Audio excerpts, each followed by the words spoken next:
Come on in. Just be careful on this. Where's Bernsteel? Is Mark coming? Where's Mark? Yeah. Carolyn, come over. Yeah, we just got to watch out for that. All right. All right, good morning. I'm here today with Cheltenham Police Chief John Slavin, Detective Lieutenant Dan Farley, First Assistant DA Ed McCann, Assistant District Attorney Caroline Goldstein, Montgomery County Detective, Chief Detective Mark Bernsteel, and in the back of the room, and I'm going to ask them to come up and speak at the end of my remarks, is Reverend King and Carol King. They are the parents of Rachel King. So I'm here this morning with all these folks to talk about Rachel King and the horrific targeted murder of her on April 11th that took her life. It was an ordinary Tuesday morning when a devoted single mother, was just stopping off at Dunkin' Donuts on the way to her 11-year-old son's violin practice. She was gunned down, and the killer just drove away. Rachel was beloved by so many, her grieving parents who have joined us, brother, cousins, many friends, and all the students and former students at the Grover Cleveland Mastery Charter School in Philadelphia, where Rachel taught for 10 years. Today is when justice begins for Rachel. Today, we are here to announce the arrests of two people responsible for the planning and executing of this terrible, unfathomable murder of an innocent person. And let me emphasize that, an innocent person. We believe the shooter didn't even know Rachel, and the mastermind of the plot didn't know her either. Yet she was filled with enough hatred to work to have Rachel killed. Here are the defendants. Julie Jean of Elkins Park, and Al-Hakim Zaki Al-Hakim of Philadelphia. The defendants. They've been charged with first-degree murder, third-degree murder, conspiracy to commit murder, and related charges. They're both now behind bars. Jean at the Montgomery County Correctional Facility, and Al-Hakim behind bars in Philadelphia, under arrest since late in the day of April 11th, the day he shot Rachel King multiple times to kill her. He will be arraigned tomorrow from the Philadelphia facility. Right, the facts of this case and how these two defendants conspired and planned for nearly 2 months to kill Rachel King is truly disturbing. It was a cold-blooded killing, a targeted murder of an innocent person planned by these two defendants and horrifically carried out in front of King's son. I must emphasize the excellent investigation by the Cheltenham Township Police and the Montgomery County detectives who uncovered this conspiracy bit by bit, piecing this puzzle together until we have the full picture of what was behind this murder plot. Rachel King was in a long-time relationship with a man named William Hayes, who it turned out had an affair sometime last year with Julie Jean. But he broke it off, and he and Rachel had worked out to continue their relationship.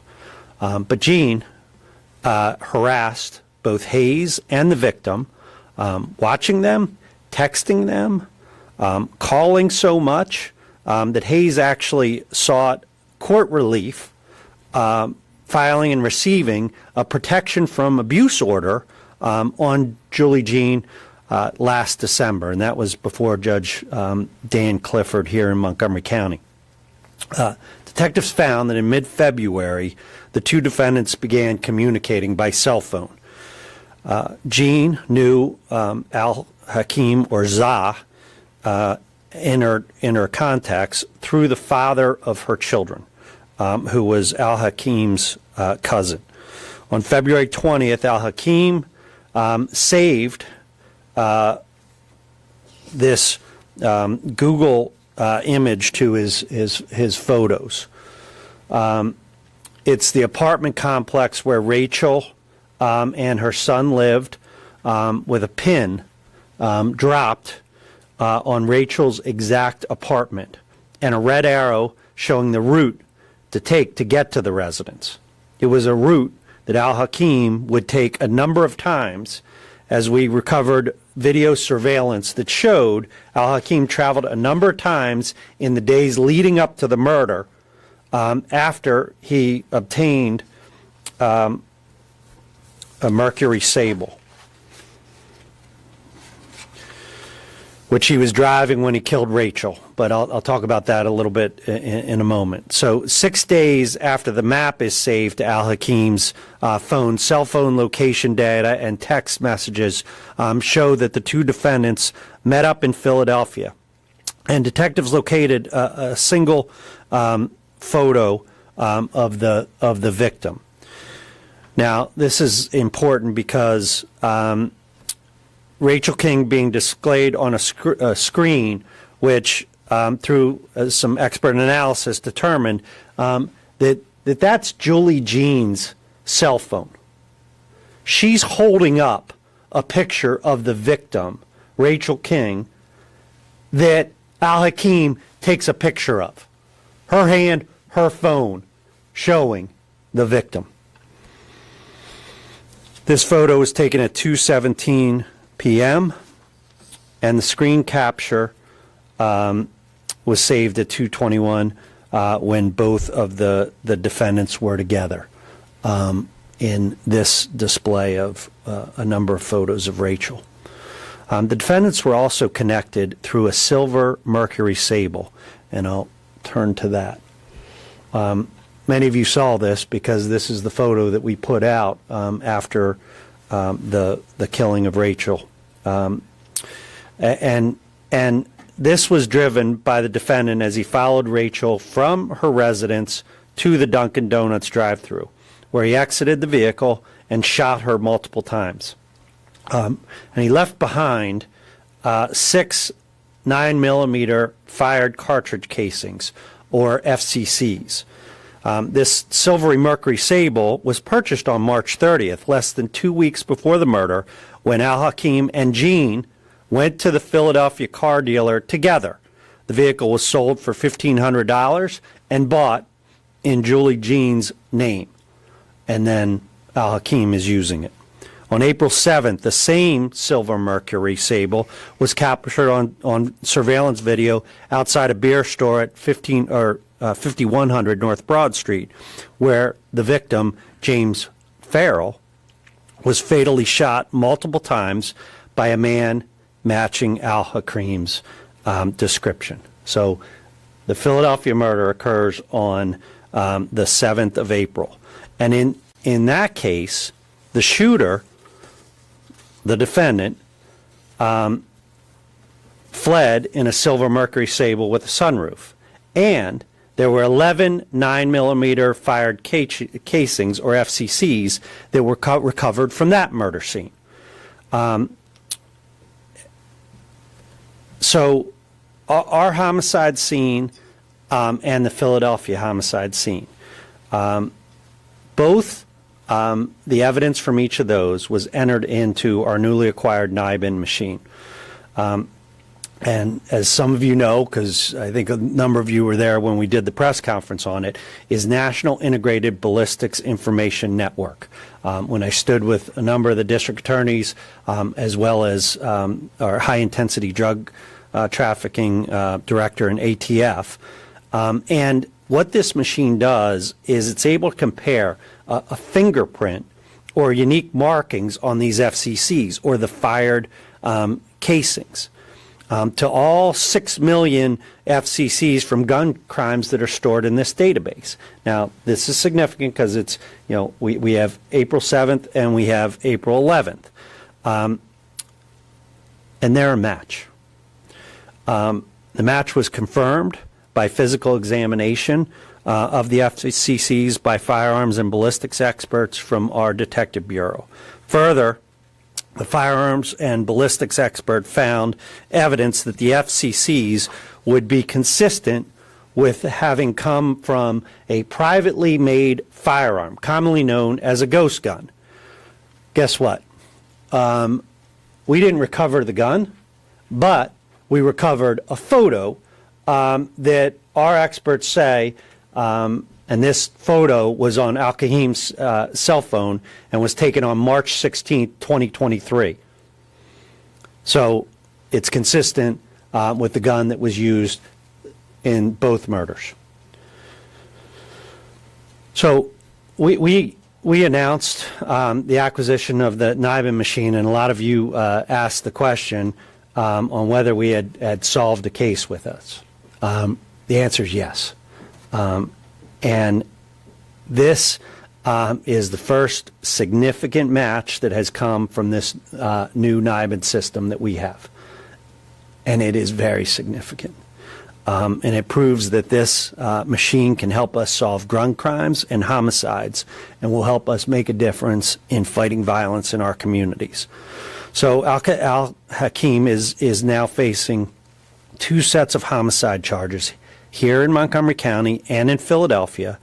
After we put that photo out of the Mercury Sable shortly after Rachel's killing, Philadelphia police on patrol spotted the vehicle and in the early evening attempted to pull it over. Al-Hakim took off at a high rate of speed, stopping only when he crashed into a fence. He was charged with the Philadelphia murder on the evening of April 11th and has been locked up since.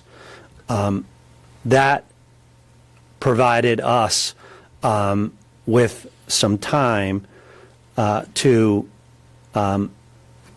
find out what was behind this murder and find out of what was behind Rachel's killing. Julie Jean was questioned a first time by detectives on April 12th, and significantly 13 minutes before meeting with our detectives, Jean deleted 787 text messages. Many of those communications were able to be recovered, including the last message that Jean sent to Al-Hakim via Cash App. And that was at 12:11 p.m., less than 5 hours after Rachel's killing. And it was a payment of $5 with an emoji message that we interpreted to mean, link up, message me, no phones, that's it. I've seen a lot of horrible and even horrific homicides, evil homicides, in my nearly 30 years of doing this as a prosecutor. And suffice it to say, I'm struggling with this one, where a truly innocent woman is targeted in a long planned murder, all because of an ended affair. It's hard to come to grips with, but what I will say is that and I will be prosecuting this case personally, along with Caroline Goldstein, are going to work really, really hard to obtain justice for Rachel King. So at this point, Reverend King, Carol, could you come up and they asked to share a few words, and I am happy to provide them with a microphone here.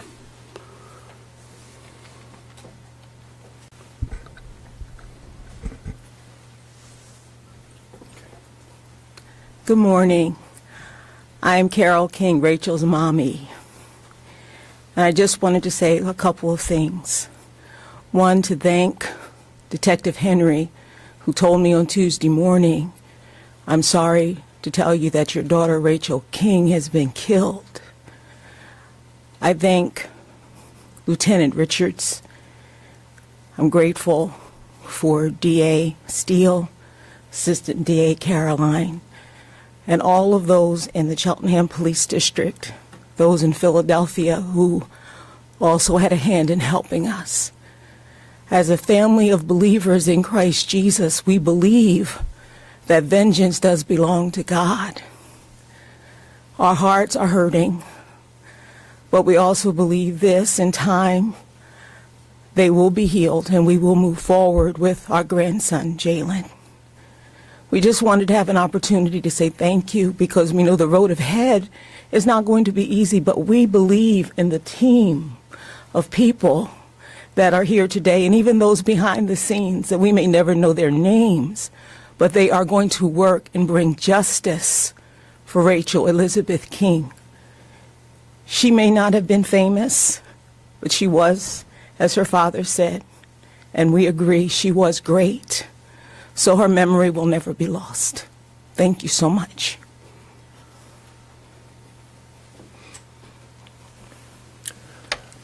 I would simply like to thank DA Steele and his office, the Cheltenham Police Department, the Montgomery County Law Enforcement for their diligence and their dedication, for taking this case personally.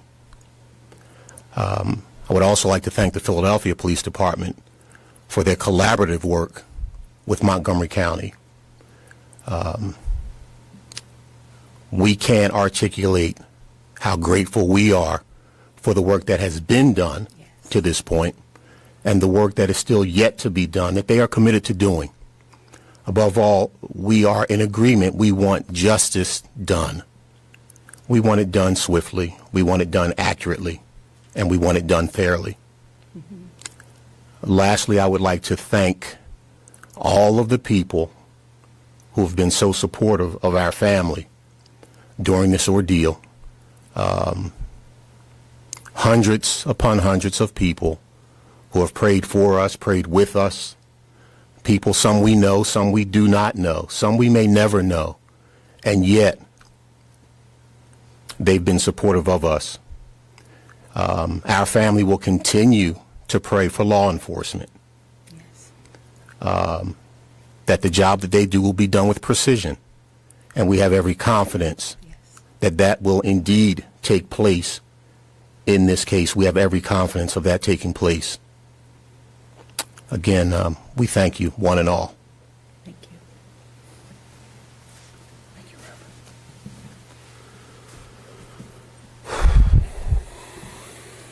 Reverend.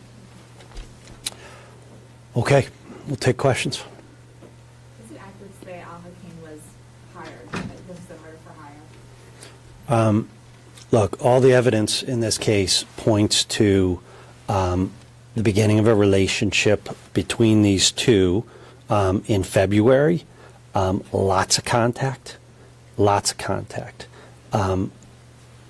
Pictures of the victim being shown, and then maps and a car being bought, and then contact after. And I'll also say what we talk about as consciousness of guilt, getting rid of lots of things on your phone right before you talk to the detectives. Look, we're going to continue to go down this track and investigate this, but it appears that it was a conspiracy. It was a murder for hire. It is a horrific killing of an innocent young teacher in front of her 11-year-old son. Kevin, is there any indication, I know she supplied him with the car, is there any indication that she supplied him with the firearm as well? There's the picture that we found of that firearm that was taken, and we believe that, there was communication between the two of them with the gun. I can't say definitively, that she supplied it or, how he came, but they both knew that he had that gun. And this was a ghost gun that was manufactured by somebody, in other words, it's not a gun that was purchased in the gun store. Correct. These are these privately made firearms. Where the kit was bought, I'm not sure on this, but we know that he had it, and we know in the Philadelphia case and in our case, the bullets and the casings that we found were from the same gun, and that's significant. So in the course of 4 days, he killed twice. Is there any indication that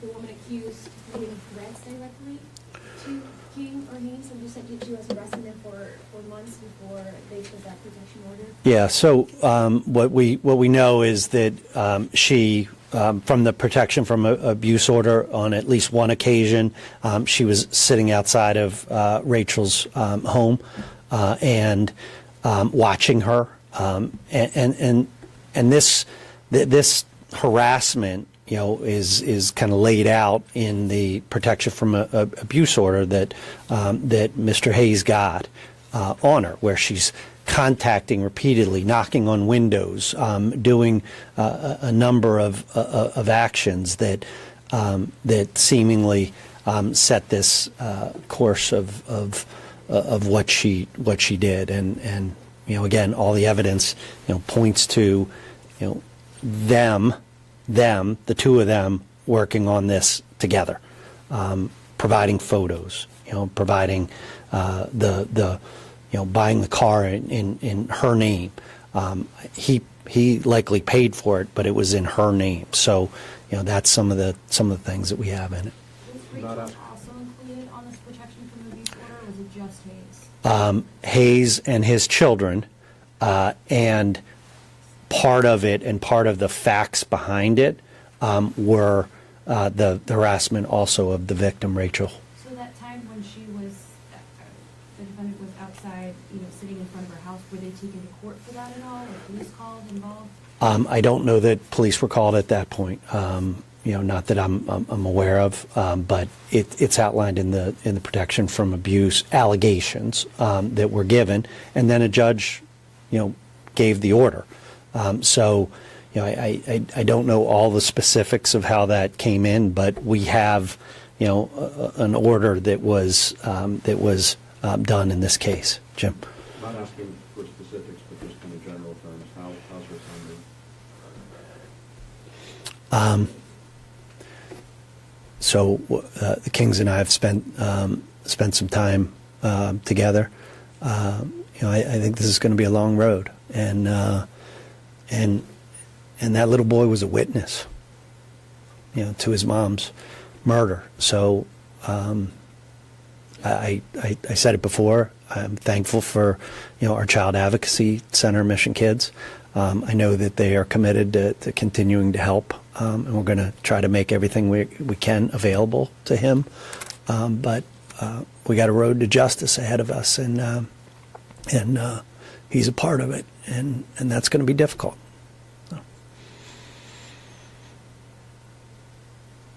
Everybody's at a loss for words. That doesn't happen often. As I said, this is a case that's really hard. You've heard from Rachel's parents. You know what good people they are, and she was. She was an innocent, and we're going to do everything we can in this case to seek justice for her family, for her son, and for the community that was affected by this in so many ways. So thanks for coming today.